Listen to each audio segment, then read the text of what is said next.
உடனடியாக நியாயம் கிடைக்கும், தீர்வு கிடைக்காது. தீர்வு. இப்போ இவர் முனைய போனார், அப்போ இவர் பண்ண தப்பை மறைக்கிறதுக்காக போயிருக்காரா? அது போன மாதம், இது இந்த மாதம். இது இந்த மாதம்.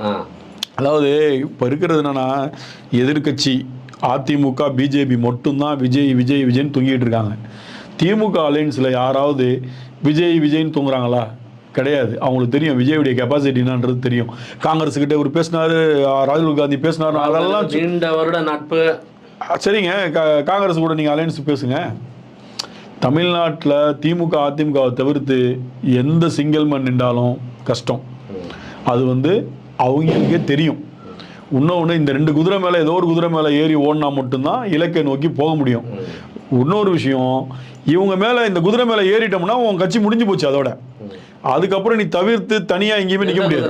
பிஜேபி குதிரை எந்த குதிரை மேலே ஏறினாலும் எந்த சோலோ பர்ஃபார்மன்ஸ் தான் பெஸ்ட். சோலோ பர்ஃபார்மன்ஸ்னா நம்ம சீமானை சொல்லலாம். சீமானுடைய அரசியல்